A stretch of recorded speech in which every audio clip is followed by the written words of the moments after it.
우리 함께 봉독한 말씀을 가지고 책망받지 않는 삶이라는 제목으로 하나님의 은혜를 함께 나누기를 원합니다. 제가 처음에 아내와 함께 가정을 꾸리고 아내와 함께 자주 습관처럼 했던 이야기들이 있어요. 여러분은 뭐 그런 기억들이 있으세요? 처음에 가정을 이루시고 아니면 내가 사랑하는 사람들과 함께 시간을 보내면서 함께 나눴던 이야기, 여러분들은 어떤 이야기들을 하셨습니까? 저는 어떤 얘기를 했을까요? 신혼 초에 아내와 함께 이야기하면서 어떤 이야기를 했을까요? 사랑해 뭐 이런 얘기도 했겠죠. 근데 제 기억에 남는 그 말의 내용은 무엇이냐면 아내랑 그런 얘기를 많이 했어요. 우리 맞기 전에 잘하자 이런 얘기 많이 했던 것 같아요. 네, 서로 막 치고받고 때리고 그랬다는 게 아니고요. 하나님과 우리의 관계 속에서 우리가 겸손하게 하나님의 연단과 책망 앞에 우리를 돌아보고 살아가자라는 의미로 아내와 그런 이야기 정말 많이 했던 것 같아요. 우리 맞기 전에 잘하자. 하나님이 우리를 책망하시기 이전에, 하나님께서 우리를 훈련하시기 이전에 하나님 앞에 겸손한 마음으로 살아가자라는 의미로 그런 표현을 함께 많이 나누었던 것 같습니다. 오늘 본문의 말씀은 우리에게 그와 비슷한 메시지를 던지고 있어요. 하나님은 우리를 사랑하시지만 여러분, 사랑하는 자에게 책망과 또 훈계가 함께 따르는 것이 진정한 사랑의 관계죠. 내가 사랑한다고 해서 항상 좋은 것만 주고, 내가 사랑한다고 해서 항상 그 사람의 기분이나 감정만 맞춰준다면 어떻게 그것이 진정한 사랑일 수 있겠습니까? 때로는 사랑하기 때문에 내가 이 표현과 나의 이 태도를 통해서 그 사람이 나를 싫어하고 미워하고 불편한 감정이 생길지라도 때로는 사랑하기 때문에 어쩔 수 없이 그런 표현을 해야 할 때가 있고 그렇게 이야기해야 할 때가 있어요.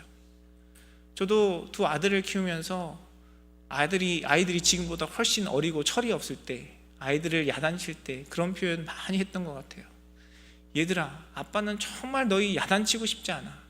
아빠는 정말 너희들에게 칭찬해주고 잘하면 상 주고 선물 주고 싶어. 그런데 너희가 이렇게 잘못된 행동을 하면 아빠가 너희를 사랑하기 때문에 너희를 야단칠 수밖에 없어. 너희를 혼낼 수밖에 없어 라고 이야기하면서 아이들에게 그런 표현을 많이 했던 것 같아요. 그런데 그런 표현을 할 때마다 우리를 향한 하나님의 마음을 생각하게 되었습니다. 하나님은 우리를 사랑하시는 분인 줄 믿습니다. 하나님은 우리를 너무너무 사랑하시기 때문에 그 사랑 안에서 우리를 때로는 위로하시고 격려하시고 우리에게 공급해 주시고 우리에게 여러 가지 좋은 그런 능력들, 우리의 소원들을 이루어 주시기도 하지만 동시에 또한 우리를 책망하시는 하나님이라는 사실을 말씀은 우리에게 이야기하고 있습니다. 그 하나님의 사랑 안에서 여러분, 우리가 주님의 뜻대로 순종하고 주님 기뻐하시는 일들을 이뤄가면 우리의 능력과 우리의 생각을 뛰어넘는 하나님의 놀라운 역사하심과 복이 우리의 삶 가운데 누려지지만 반대로 내가 하나님 앞에 그런 복을 누릴 준비가 되어 있지 않고 하나님께서 원하시는, 주님이 기뻐하시는 주님의 공의와 정의와 하나님의 뜻 앞에 서지 못하고 계속해서 내 인간의 욕심과 사람의 정욕으로 세상의 풍조를 따라 살아가는 삶이라면 여러분, 그 인생 가운데 무엇이 주어지겠습니까? 우리가 그렇게 살아가면서도 여전히 계속 내 삶 가운데 나의 소원을 이루어주시는 하나님의 은혜를 구하는 것이 과연 바람직하겠습니까? 오늘 본문의 말씀은 바울이 우리에게 그런 우리의 연약한 모습, 죄악된 모습에 대해 우리가 돌아볼 것을 권면하고 있어요. 우리가 함께 읽은 본문 말씀 32절의 말씀은 이렇게 이야기하고 있습니다. 우리가 판단을 받는 것은 주께 징계를 받는 것이니 이는 우리로 세상과 함께 정죄함을 받지 않게 하려 하심이라 라고 말씀은 기록하고 있습니다. 하나님은 우리를 사랑하셔서 우리를 판단하시는 분이라고 말씀은 이야기합니다. 이 판단이라는 단어를 다른 성경에 보니까 심판이라고도 기록하고 있고요, 다른 번역본에 보니까 또 어떤 의미에서 이것이 우리에게 책망이라는 의미가 맞지 않나 하는 생각이 듭니다. 하나님 앞에 합당하지 못한 것, 주님 앞에 옳지 못한 것을 하나님께서 구별하시는 것이죠. 그것 가운데 우리에게 일깨워 주시는 것입니다. 그런데 이 하나님의 판단은 우리에게 그냥 판단으로 옳고 그름으로만 남지 않고요, 거기에는 주님의 징계가 있다라는 것을 성경은 우리에게 이야기합니다. 이 징계의 의미는 무엇입니까? 징계는요, 훈련하다, 가르치다라는 의미가 있어요. 주님께서 우리를 징계하시는 것은 그냥 잘못했으니까 혼나는 것이 목적이 아니고요, 하나님께서는 그 징계를 통해서 하나님의 판단 앞에 옳지 못한 우리의 모습 가운데 하나님은 징계를 통해서 우리에게 하나님의 축복과 은혜를 온전히 누릴 수 있는 자로 우리를 준비시켜 간다는 것을 말씀은 이야기하고 있습니다. 그래서 32절의 말씀에 뭐라고 이야기합니까? 그 징계의 목적은요, 우리로 세상과 함께 정죄함을 받지 않게 하려 하심이라 라고 말씀은 기록하고 있는 것입니다. 하나님의 징계는 공의로우신 하나님 앞에 우리가 하나님께 정죄함을 받지 않는 자리에 설 수 있도록 우리를 이끌어 가시는 하나님의 사랑의 행위라는 것을 말씀은 우리에게 가르치고 있는 것이죠. 사랑하는 성도 여러분, 오늘 저와 여러분을 향한 주님의 그 사랑 앞에 우리를 판단하시고 때로는 우리를 징계하시는 하나님의 그 은혜 가운데 주님의 마음을 헤아리고 주님의 뜻을 깨닫고 하나님 앞에 온전한 모습으로 자라가고 성장해가고 변화되어가는 저와 여러분의 삶이 되기를 간절히 소원합니다. 그래서 믿는 자의 삶 속에 고난이 유익인 거예요. 그래서 믿는 자의 삶 속에 하나님의 징계가 축복인 것입니다. 사랑하는 성도 여러분, 하나님께서 여러분의 인생 가운데 행하시는 그 징계와 훈련의 시간 속에서 하나님의 마음을 깨닫고 주님의 사랑에 감사와 찬양과 영광을 올려드리는 복된 자리에 서시는 사랑하는 성도님들의 삶이 되시기를 주님의 이름으로 축원합니다. 여러분, 생각을 잘하고 아멘 하셔야 돼요. 여러분, 징계가 하나님의 사랑이면 틀림없어요. 그런데 여러분은 어떠세요? 여러분의 삶 가운데 징계를 받기를 원하십니까? 네, 거봐요. 아멘 함부로 하시면 안 됩니다. 아멘이 안 나오잖아요. 징계가 하나님의 사랑이니까 우리가 서로를 축복하면서 징계 많이 받으세요 이렇게 얘기할 수 없잖아요. 그렇죠? 우리는 이왕이면 하나님과의 관계 속에서 징계보다는, 하나님의 훈련보다는 하나님께서 우리 인생 가운데 공급하시는 주님의 그 선하신 인도하심, 주님의 능력, 하나님께서 우리에게 행하시는 놀라운 사랑의 그런 은혜들을 누리고 또 경험하기를 우리가 소원합니다. 그렇다면 우리가 어떻게 하나님께 징계받는 자녀가 아니라 하나님의, 우리를 사랑하시는 그 하나님 앞에서 하나님께서 우리를 향한 그 사랑의 마음을 온전히 누리고 하나님과 기쁨과 감사의 고백으로 영광 올려드리는 그런 삶의 자리를 이뤄갈 수 있을까요? 오늘 말씀은 우리에게 그 비결에 대해서, 그 방법에 대해서 일깨워주고 있어요. 31절 말씀은 이렇게 이야기합니다. 우리가 우리를 살폈으면 판단을 받지 아니하려니와 라고 이야기하고 있습니다. 여러분, 우리는 하나님 앞에 온전하지 못해요. 때로는 어쩔 수 없이 우리의 연약함 가운데 하나님의 징계와 훈련이 필요할 때가 있습니다. 그런데 그 하나님의 훈련과 징계를 피해갈 수 있는 이 방법은요, 우리가 우리를 살피는 것입니다. 하나님께서 우리를 징계하시기 이전에, 하나님께서 우리를 광야의 삶으로 몰아가시고 우리를 연단하시기 이전에 우리가 주님의 말씀 앞에서 우리 스스로를 살피고 하나님이 기뻐하지 아니하시는 일이 무엇인지 깨달아 우리가 먼저 주님 앞에 우리의 삶의 태도와 모습들을 바꿔갈 때 하나님께서는 우리의 인생을 징계와 훈련의 삶이 아니라 하나님께서 허락하시는 능력과 은혜 가운데 승리하는 삶, 하나님의 복을 누리는 삶, 그리고 하나님의 그 복을 나의 인생뿐만 아니라 허락하신 모든 관계 속에서 함께 나누며 누리는 삶으로 우리의 삶을 인도하시는 줄 믿습니다. 그래서 그 고백을 했던 거예요. 그 하나님의 공의로우심, 하나님의 사랑, 때로는 우리를 징계하시는 하나님의 사랑을 알기 때문에 아내와 함께 주님 앞에 하나님께 영광 올려드리는 가정을 꿈꾸며 맞기 전에 잘하자, 이런 믿음의 고백을 했던 것입니다. 사랑하는 성도 여러분, 주님께서 우리를 징계하시고 훈련하시고 연단하시기 이전에 하나님 말씀 앞에 우리 스스로 우리의 마음을, 우리의 삶을, 우리의 신앙을 살피고 하나님께서 기뻐하시는 자리에 서시는 사랑하는 성도님들의 삶이 되시기를 주님의 이름으로 축원합니다. 여러분, 근데 우리의 마음을 살피는 것은요, 어느 한순간에 일어나는 일이 아닙니다. 우리는 끊임없이 하나님 앞에 우리의 마음을 살펴야 해요. 그래서 우리가 함께 나눈 것처럼, 말씀을 통해 우리가 함께 나눈 것처럼, 선줄로 생각하는 자는 넘어질까 조심하라고 말씀이 우리에게 경고하고 있지 않습니까? 내가 지금 과거에 어떠한 하나님의 은혜와 능력을 경험했다고 해서 그 승리를 경험했다고 해서 거기에 도취되어 있어서는 안 됩니다. 우리는 잠시 잠깐도 하나님을 붙들지 아니하면, 주님께 기대지 않으면 쓰러질 수밖에 없는 연약한 자입니다. 그래서 우리는 끊임없이 우리의 마음을 살펴야 하고요, 그가 그렇게 우리의 마음을 살피는 것을 성경은 또한 회개라고 이야기합니다. 우리의 죄를 인식하고 하나님께 돌아와 삶의 방향을 바꾸는 것이죠. 우리의 삶의 모든 순간에, 하나님 앞에 살아가는 우리의 삶의 모든 시간 속에서 내가 진정으로 하나님의 뜻과 인도하심 가운데, 주님의 거룩하심 가운데 주님을 추구하고 살아가고 있는지 우리의 마음을 돌아봐야 하는 것입니다. 그래서 우리는 매일같이 말씀을 읽어야 돼요. 그래서 우리는 매일같이 하나님 앞에 기도하면서 우리의 마음을 살펴야 하는 것입니다.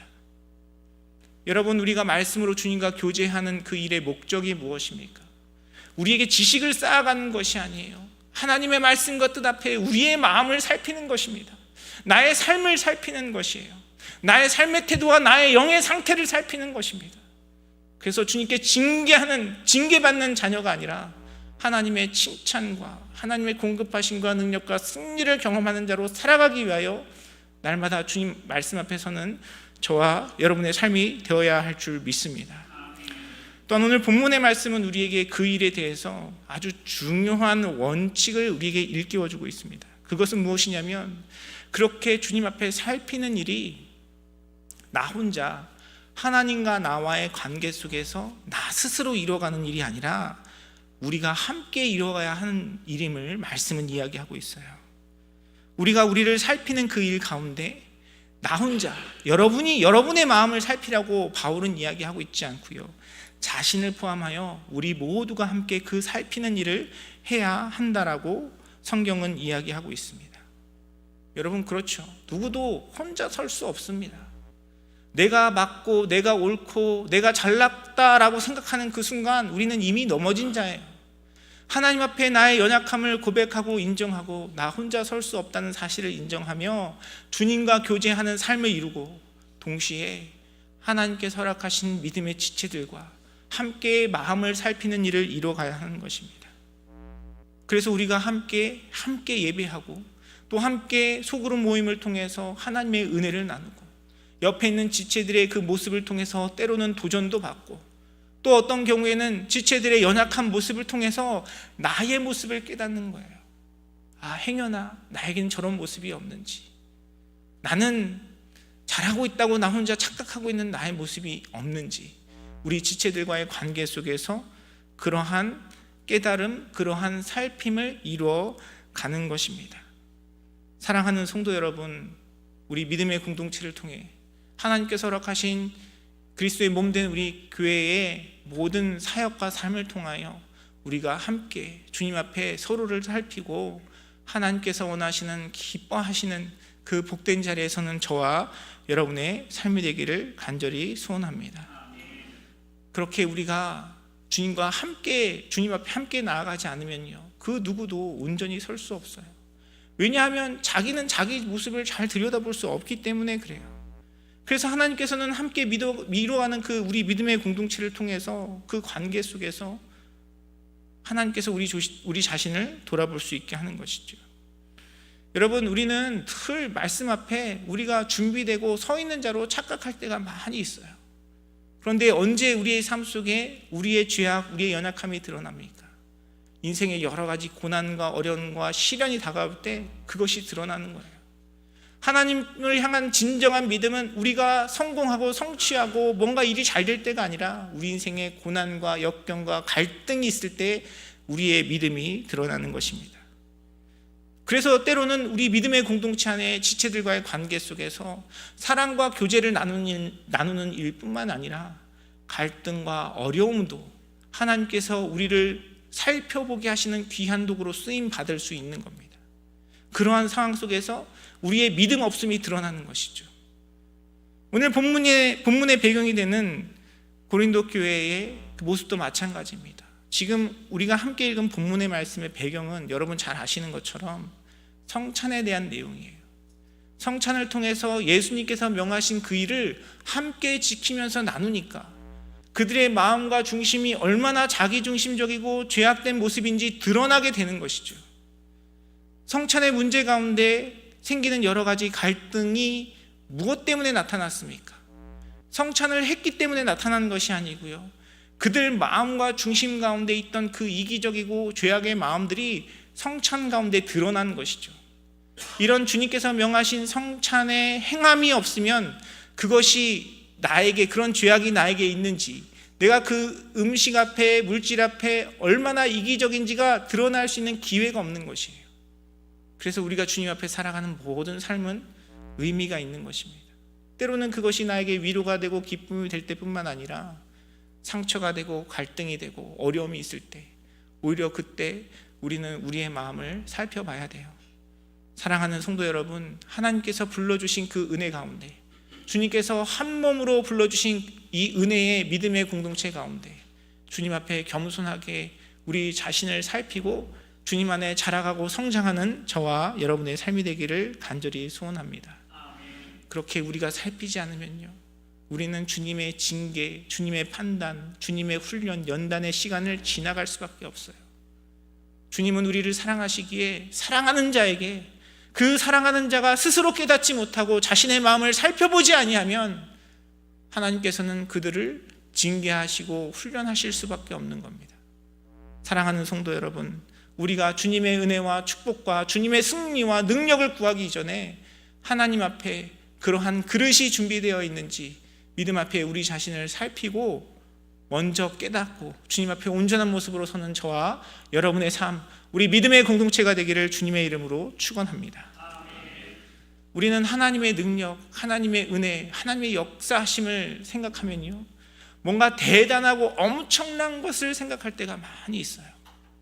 여러분, 우리의 삶 속에서 하나님의 능력과 승리를 이뤄가는 삶은요, 꼭 여러분이 어떤 목회자로, 선교사로 헌신하고 여러분의 삶에 있는 뭔가 큰 것을 희생하고 주님께 드려질 때 우리에게 나타나는 것이 아니라 사실 우리의 모든 일상 속에서 하나님 앞에 살아가는 우리의 삶의 태도와 마음의 중심에 달려있다는 것을 오늘 본문 말씀은 이야기합니다.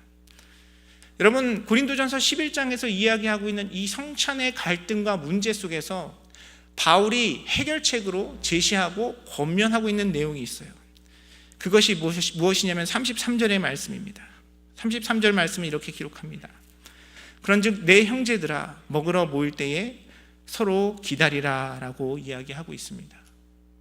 여러분, 이 말씀의 의미는 무엇입니까? 제가 새벽 예배 설교를 통해서 이미 여러분과 말씀을 나눴는데요, 초대교회에서는 이 성찬을 우리가 주일날 예배 끝나고 함께하는 그 애찬과 함께 통합해서 이루어졌습니다. 우리를 위해서 살과 피를 내어주신 예수님의 사랑과 희생을 기념하면서 함께 먹고 마셨는데요, 그것을 우리가 성찬식 하듯이 약식으로 하는 것이 아니라 그것을 통해서 함께 성도들과 음식을 나누고 식사의 교제를 나눴던 것이죠. 그런데 그 식사의 교제를 하면서 어떤 사람들은요, 다른 사람들을 기다리지 못하고 먼저 그 음식을 배불리 먹고 취할 정도로 그 음식에 대한 자신의 욕심을 채우고 그 일 때문에 누군가는 먹지 못하고 소외되는 사람이 있었다는 것이죠.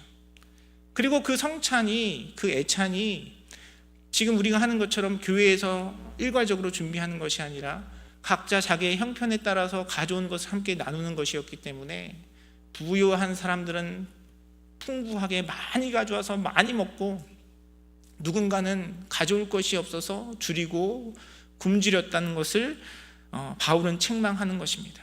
그래서 그들에게 권면하면서 해결적으로 제시한 것이 무엇이냐면 그 성찬을 할 때에 서로 기다리라는 것이 바울이 권면한 해결책이고 그 답이었다는 것을 오늘 말씀을 통해 확인할 수 있습니다. 여러분, 우리가 읽는 이 성경, 그 옛날 표현으로 되어 있는 말씀을 보면 이게 별로 그렇게 그 피부로 많이 와닿지 않아요. 그런데 이 내용을 한번 잘 생각해 보세요. 먹으러 모일 때 서로 기다려라. 여러분, 언제 이런 말 합니까? 언제 이런 말 하죠? 아이들 키울 때 얘기하잖아요. 갓난 아이들, 형제들 가운데 먹는 것 같고 서로 싸울 때, 야, 혼자 먹지 마, 기다려, 형이랑 같이 먹어, 동생이랑 같이 먹어. 아이들 양육할 때 이런 표현 많이 합니다. 그런데 아이들뿐만 아니라 사실 이런 얘기는 누구한테 하는 말이냐면 코코나 또리한테 하는 얘기예요. 코코나 또리가 누굽니까? 애완견들 키울 때 많이 하잖아요. 여러분 TV 보시면 뭐 애완견 키우시면서 그런 경험이 있으셨을 거라 생각이 듭니다. 강아지 앞에 먹을 걸 딱 놓고 주인이 훈련합니다. 기다려, 참아. 그러면 강아지들이 주인의 말을 듣고 그 동물의 욕구를 억제하죠. 잘했어, 먹어. 그러면 그때 먹습니다. 사실 먹을 것 앞에 기다리는 것은요, 강아지도 할 수 있는 일이에요. 그런데 지금 성경이 우리에게, 교회의 성도들에게 성찬을 앞에다 두고 전하는 메시지, 그 결론이 뭐냐면요, 먹으러 모일 때 서로 기다리라는 것입니다. 얼마나 창피한 이야기입니까? 얼마나 민망한 이야기예요. 하나님께서 성경에 이 표현이 기록되도록 하실 때는 하나님이 얼마나 마음이 아프셨을까 하는 생각이 들어요. 여러분, 우리가 예수 그리스도의 십자가의 복음 앞에 구원을 받은 자라고 이야기하면서 강아지도 할 수 있는 그 일이 우리 안에 이루어지지 않는다면 얼마나 창피한 일입니까? 세상에 예의와 세상에 상식도 없는 것이 우리의 삶이라면 정말 주님 앞에 부끄러운 일이죠. 우리가 주님 앞에 하나님의 거룩을 이루고 하나님께서 예비하신 그 축복과 은혜를 누리는 그 일은요, 뭔가 우리 인생에서 큰 것을 희생하고 헌신하며 살아가는 삶이 아니라 하나님께서 우리에게 허락하신 모든 일상 속에서 우리의 삶의 가장 기본적인 작은 삶의 태도에 있다는 것을 말씀은 우리에게 가르치고 있는 것입니다. 사랑하는 성도 여러분, 주님의 이 말씀 앞에 저와 여러분의 삶을 돌아보는 이 시간 되기를 간절히 소원합니다. 내 인생 속에서 하나님께 뭔가 큰 것, 대단한 것 희생하고 헌신하지 못할지라도 나와 동행하시는 그 주님을 믿는 믿음 안에서 나에게 주어주신 삶의 자리에서 주님의 뜻대로 순종하고 사랑하고 살아가는 저와 여러분의 삶이 되기를 주님의 이름으로 축원합니다. 우리가 어떤 일을 이루어갈 때요, 사실 우린 큰 것만 생각해요. 우리의 어떤 변화시킬 수 없는 환경과 어려움들을 먼저 마음에 떠올리고 생각할 때가 있습니다. 그런데 영적인 삶, 하나님께서 우리에게 행하시는 일은요, 하나님께서 우리에게 그렇게 대단하고 엄청난 것을 원하지 않으세요. 다윗은 골리앗을 무너뜨릴 때 하나님께 대단한 걸 구하지 않았습니다. 그에게 많은 군사들을 하나님께 요구했거나 그가 어떤 좋은 군사적인 무기를 원했던 것이 아니에요. 그러나 그에게 주어진 물맷돌, 그 돌 앞에 하나님 앞에 믿음의 삶을, 믿음의 태도를 보였을 때 하나님은 그의 인생 가운데 놀라운 역사와 기적을 행하셨던 것입니다. 하나님은 물고기 2마리와 보리떡 5개로 장정 5,000명이 먹고도 12광주리가 남을 수 있는 능력을 행하실 수 있는 분이세요. 그런데 그 작은 물질 앞에 내가 어떤 믿음의 자세와 태도를 가지고 있느냐에 따라서 그것이 우리에게 절망의 순간이 될 수도 있고 하나님께서 행하시는 놀라운 능력과 은혜의 순간이 될 수 있다는 것을 성경은 가르치고 있습니다. 사랑하는 성도 여러분, 주님 앞에 저와 여러분의 모습을 돌아보기를 원합니다. 우리 믿음의 공동체의 모습을 돌아보기를 원해요. 하나님께서 우리에게 주신 많은 것들 가운데, 하나님께서 우리에게 허락하신 모든 시간과 관계 속에서 나는 과연 주님의 징계 앞에 놓인 자로서 살아가는 나의 삶의 태도와 믿음인지, 아니면 주님의 축복을 예비하고 누리는 자의 삶의 태도를 가지고 있는지 돌아보는 저와 여러분의 삶이 되기를 간절히 소원합니다. 사실 우리의 그런 모습은요, 사람들 앞에 보이는 겉으로 드러나는 어떤 열매보다는 정말 아무도 보이지 않는 곳에서 뒤에서 묵묵히 주님 앞에 맡겨진 일에 충성하는 우리의 삶의 자세를 통해 나타나는 경우들이 많이 있어요. 제가 영상을 보면서, 유튜브 영상을 보면서 어떤 한 아나운서의 그 이야기를 들었는데 그것이 굉장히 기억에 남습니다. 이 사람이 인간관계에 대해서 이야기하더라고요. 그러면서 이분이 자신의 경험을 나누는데 자신은 인간관계에서 두 가지만 잘하면 성공하는 인간관계를 이룰 수 있다라고 생각한다라고 이야기하시는데 공감이 많이 갔습니다. 그분이 말한 두 가지, 그게 무엇일까요? 여러분은 어떻게 생각하세요? 사람들과의 관계 속에서 그 관계를 잘 이뤄가기 위해 지혜가 될 수 있는 두 가지, 그것이 무엇일까요? 이분은 그 두 가지가 감사와 사과라고 이야기하시더라고요. 자기가 고마운 일이 있을 때 그것을 잘 표현하고, 또 잘못한 일이 있을 때 사과만 잘해도 인간관계에서 무리 없이 그래도 건강한 관계를 맺어갈 수 있다라고 이야기하시는데 공감이 될 때가 많이 있었습니다. 사람들과 만나다 보면요, 그런 경우들이 있어요. 분명히 사과를 받아야 할 타이밍인데, 분명히 누군가 사과해야 할 타이밍인데 사과보다는 변명과 핑계를 내는 그런 이 상황들을 많이 경험하게 됩니다. 근데 그런 상황들을 경험할 때 그것을 갖고 따지거나 싸우고 싶진 않아요. 그렇다고 해서 바뀌지도 않고요. 그냥 제 마음속으로 혼자서 생각을 하게 됩니다. 그분에 대한 마음이 다쳐요. 그분에 대한 생각이 다칩니다. 여러분도 아마 그런 경험들을 해보신 적이 있으실 거라 생각이 듭니다. 우리의 작은 말 한마디, 우리의 작은 태도 하나가 사람들과의 관계를 끊기도 하고 다시 맺어가기도 해요.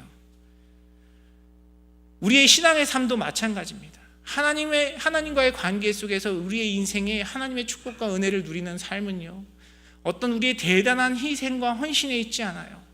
나의 매일의 삶 속에, 나의 삶의 작은 부분에 내가 하나님 앞에 믿음으로 행하는 그 작은 일들 속에서 하나님께서 주시는 축복과 은혜를, 아니면 하나님께서 허락하시는 징계와 연단을 누려갈지에 대한 중요한 결정이 나는 순간이 있다는 것이죠. 말씀을 준비하면서 참 기쁜 마음이 들었습니다. 누가 보던 보지 않던 사랑의 마음으로 섬김의 자리에서 하나님께 순종하고 살아가는 우리 성도님들의 모습이 떠올라서 너무 기쁘고 감사했어요.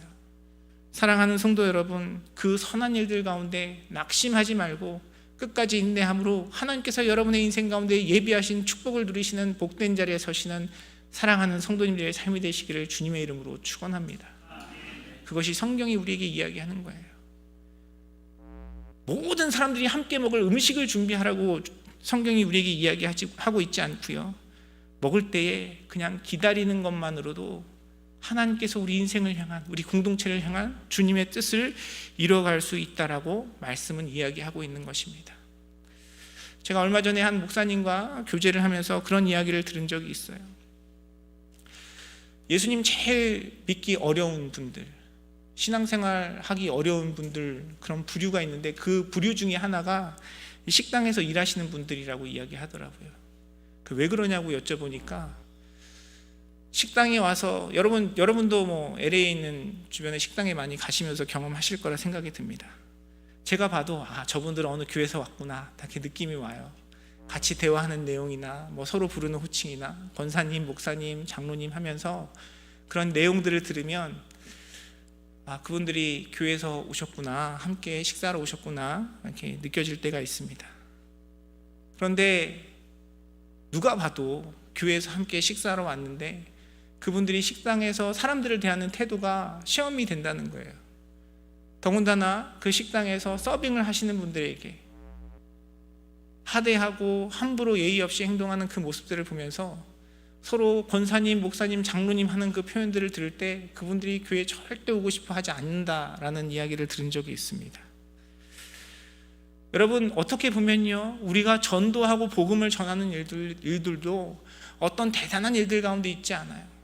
그냥 우리가 이 세상을 살아가면서 당연히 해야 할 일, 우리가 가져야 할 그 예의를 지키고 또 그 예의를 살짝 넘어서서 우리의 호의와 그 사람에 대한 존중을 나타내는 것이 우리의 복음의 문을 여는 열쇠가 될 수 있다는 것을 우리는 기억해야 할 것입니다.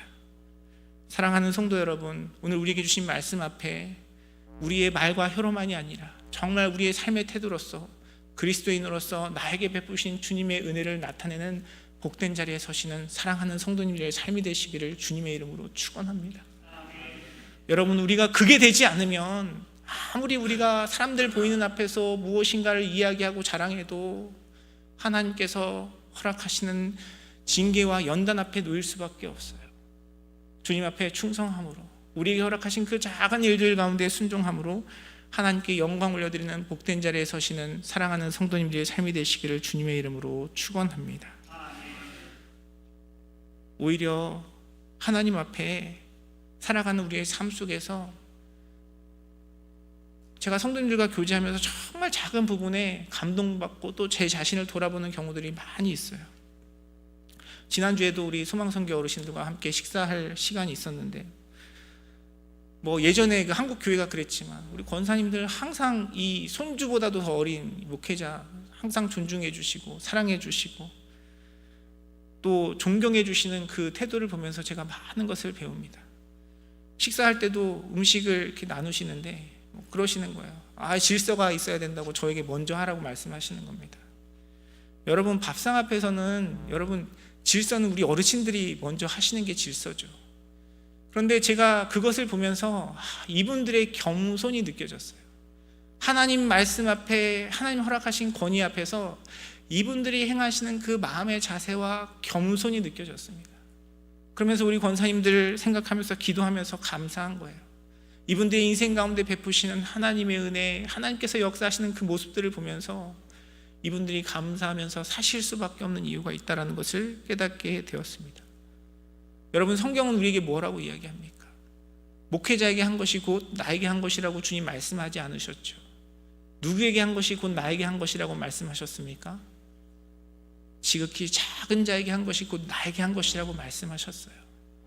여러분, 나에게 어떤 영향력을 줄 수 있고 나에게 도움이 될 수 있고 어떤 권력을 가지고 힘을 가진 사람에게 행하는 것이 아니라 지극히 작은 자에게 겸손한 마음으로 행한 것이 곧 나에게 하신 것이라고 말씀하시는 그 주님 앞에 우리의 사랑과 섬김을 드리는 복된 우리의 삶, 믿음의 공동체 되기를 주님의 이름으로 축원합니다. 그래서 우리는 이 땅을 살아갈 때 그리스도인으로서 식당에서 서빙을 하시는 분이든 아니면 길거리에서 만나는 노숙자이든 하나님 앞에 주님의 은혜와 사랑을 나누는 마음으로 순종하면서 저와 여러분의 인생 가운데 예비하신 하나님의 축복을 쌓아가고 그것을 담을 수 있는 그릇을 준비해가는 복된 자리에 설 수 있는 것입니다. 오늘 본문의 말씀은요, 우리에게 예수님께서 명령하신 성찬에 대해서 이야기하면서 그것을 먹을 때 서로 기다리라 라고 말씀하는 그 메시지를 통해 우리의 삶의 작은 순종, 충성을 통해 하나님께서 예비하신 그 축복과 은혜를 더욱더 온전히 누려가는 자리로 우리를 초청하시고 인도하시는 하나님의 말씀을 우리가 함께 나누고 있습니다.